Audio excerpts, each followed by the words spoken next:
Olá, sejam bem-vindos à primeira aula do nosso curso de Fundamentos de Física 2. A aula de hoje é sobre carga elétrica e campo elétrico. Como eu falei na aula passada, não existe carga elétrica sem campo, certo? Os objetivos dessa aula é aprendermos como se comporta a carga elétrica, quais são os processos físicos de eletrização, dependendo de como as cargas elétricas têm facilidade ou dificuldade de se mover em um dado material, como podemos classificar esse material, o que é força elétrica, qual é a representação matemática da lei de Coulomb e o que é campo elétrico e como podemos calculá-lo. Bem, vamos começar falando da carga elétrica, que é uma característica de partículas subatômicas. Vocês lembram da estrutura do átomo lá das aulas de química. Certo? Tem elétron, tem próton, tem nêutron. Desde a Grécia Antiga já se conhecia que se você pegava um pedaço de âmbar e o atritava com peles de alguns animais, ele adquiria uma propriedade mágica de atrair objetos leves que eram colocados em sua vizinhança, como era o caso da palha ou dos gravetos. Nós podemos reproduzir algo assim em nossa casa usando um pente e uma flanela. Então, o que vamos fazer, sugiro que vocês façam aí na casa de vocês, toma esse pente, toma a flanela, atrita um no outro e, passado-se um tempo, você vai separar a flanela do pente e tentar atrair com este pente uns pedacinhos de papel, pequenininhos, ok? Você vai ver que esses papéis vão ser atraídos pelo pente. Do mesmo jeito, se você aproxima ele do seu cabelo, você vai ver que seu cabelo vai levantar um pouco. A segunda experiência envolve um tubo de vidro, que pode ser, por exemplo, um tubo de ensaio, e um pedaço de tecido de seda, certo? Você vai esfregar esse pedaço de tecido de seda no tubo de vidro energeticamente durante algum tempo, certo? Na mesma região, certo? Quando você separar os dois, você vai observar que eles tendem a se atrair, certo? Do mesmo jeito, se eu pego o pente e o bastão de vidro, eu vou ver que eles se atraem. Mas se eu pego o pente do experimento anterior, né, e aproximo ele da seda, eu vou ver que eles se repelem. Então essas duas experiências nos mostram que existem dois tipos de interação. Uma de atração e uma de repulsão. E, portanto, é natural que a gente suponha que existem dois tipos de carga, que são as cargas positivas e cargas negativas, que estão intimamente ligadas à definição de átomo que vocês viram lá na química, certo? Então, vocês podem pegar a apostila de vocês, as referências complementares e estudar mais sobre isto, ok? Então, um objeto que possui a mesma quantidade de cargas positivas e negativas é dito estar eletricamente neutro. Agora, se essa quantidade de carga negativa e carga positiva não for igual, ele está eletricamente carregado, com cargas positivas ou negativas. Então, o que nós vamos ter se seu objeto ele perdeu carga, né, então ele perdeu carga, ele ficou carregado positivamente. Se ele ganhou carga, ele ficou carregado negativamente. Bem, a interação elétrica de uma partícula com outras partículas vai depender, então, da carga elétrica. Se as cargas possuem o mesmo sinal, negativa, negativa, positiva, positiva, elas vão se repelir.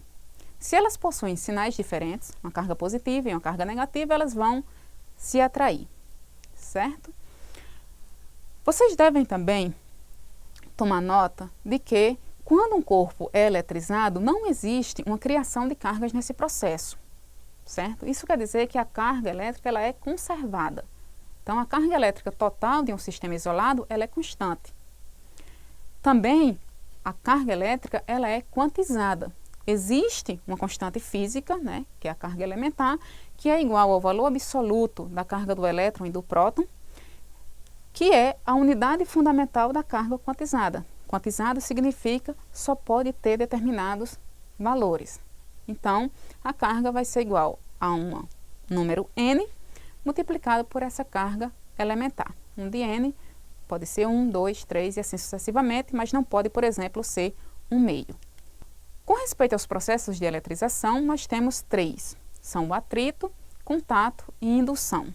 O processo de eletrização por atrito foi visto já nos 2 experimentos que vocês, espero, reproduziram aí na casa de vocês, que era justamente esfregar o pente na flanela e esfregar um pedaço de seda em um tubo de vidro. O processo de eletrização por contato se dá quando eu tenho um condutor carregado, certo? Positiva ou negativamente, e eu aproximo de um condutor neutro, certo?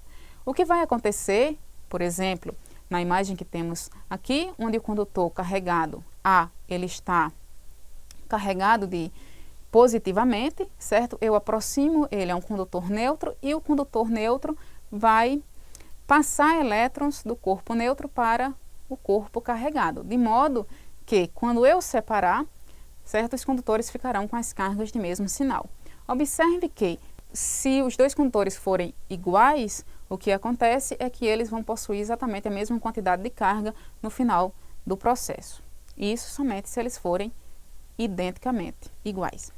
O processo de eletrização por indução se dá quando eu tenho um condutor carregado, que eu vou chamar de indutor, e 2 condutores, por exemplo, nêutrons que estão em contato. O que eu vou fazer é aproximar o meu indutor destes 2 condutores neutros e as cargas vão se separar, porque vocês lembram, a carga positiva do indutor vai atrair as cargas negativas e então elas vão se separar, de modo que a negativa vai ficar mais próxima do indutor. Quando eu separo os 2 condutores que antes estavam neutros, eu os separo agora na presença do indutor, eu vou observar que eles ficaram carregados, um negativamente e o outro positivamente. Observe que isso foi feito sem a necessidade de contato entre o indutor e os condutores neutros.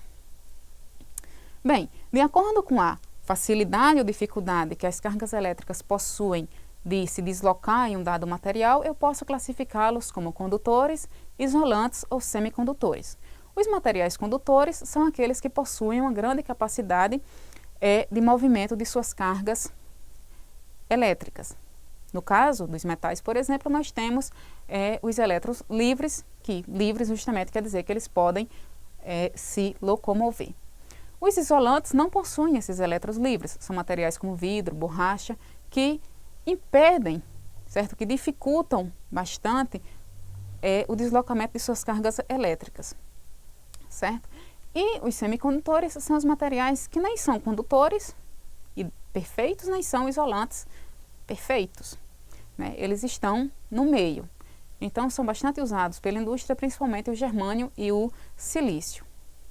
Bem, agora eu sugiro que vocês parem um pouco a videoaula, leiam o material, façam os exercícios, fixem esses conceitos, certo? E para que possamos prosseguir para o conceito de força elétrica e lei de Coulomb, ok? Bem, primeiro, a força elétrica, a lei de Coulomb, ela é válida para partículas carregadas e objetos que podem ser tratados como cargas pontuais, ok? Então, uma partícula carregada, ela exerce uma força eletrostática sobre outra partícula carregada.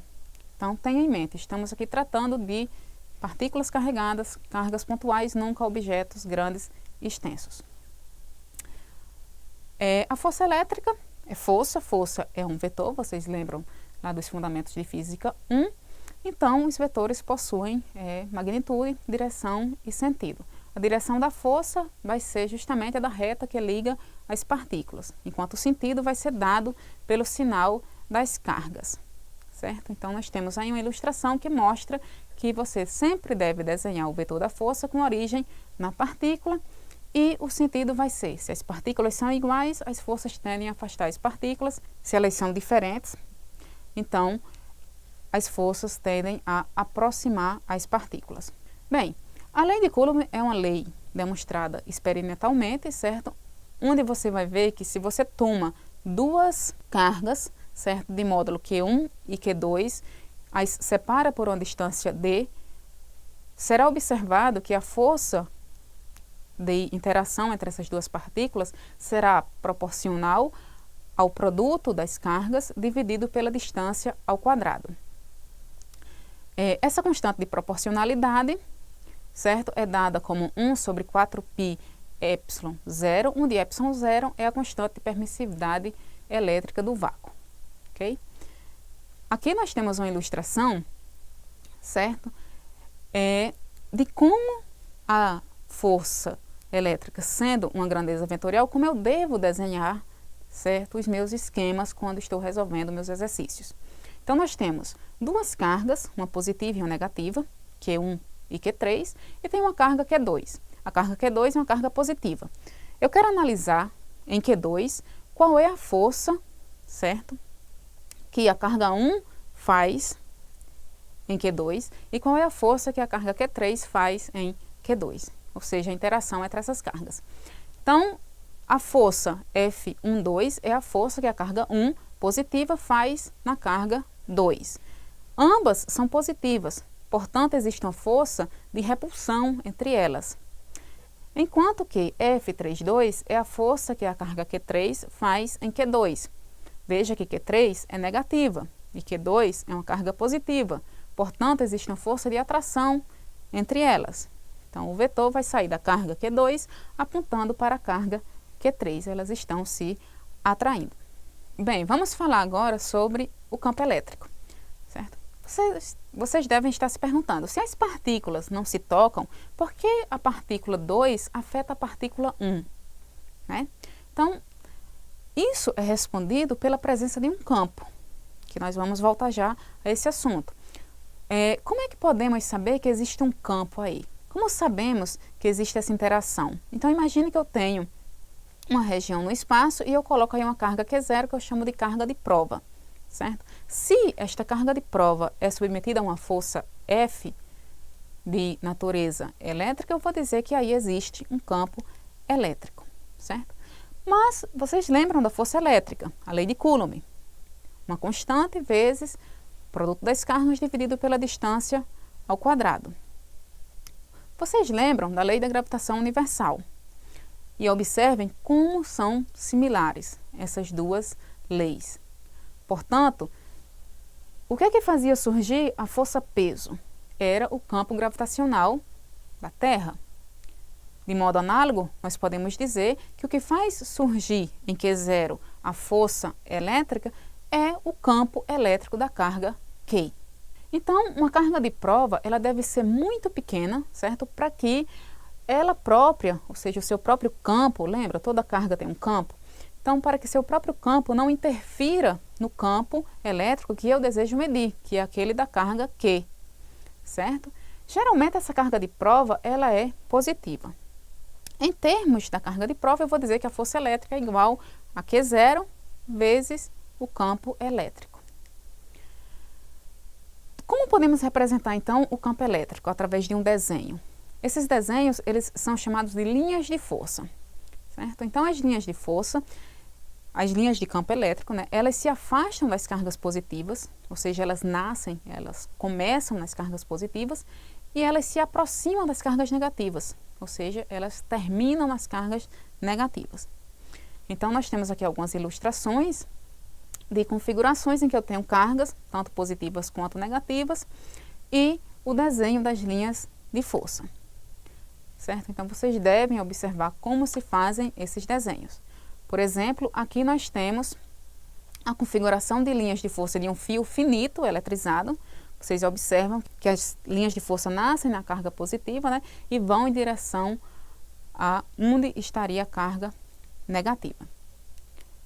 Enquanto que aqui, no próximo slide, eu tenho uma configuração de linhas de força de um fio infinito eletrizado.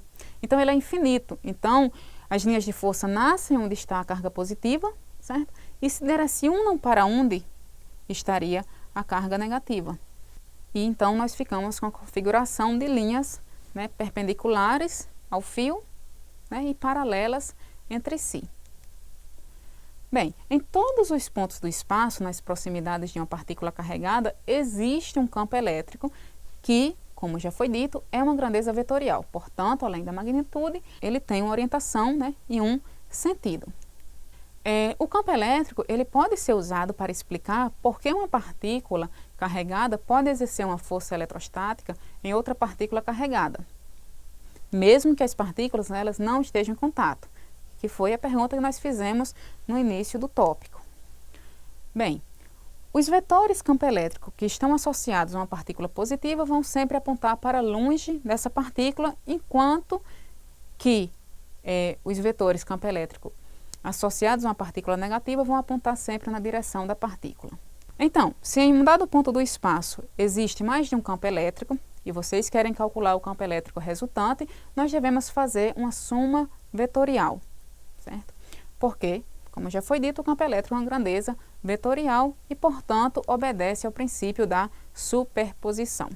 Um campo elétrico uniforme é aquele campo, certo, que tem a mesma intensidade, mesma direção e mesmo sentido em todos os pontos.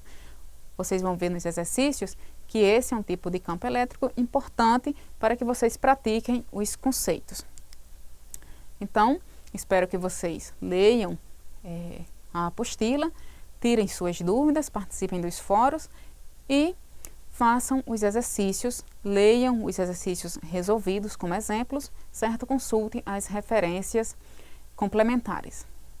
Tenham uma boa semana e até a próxima aula.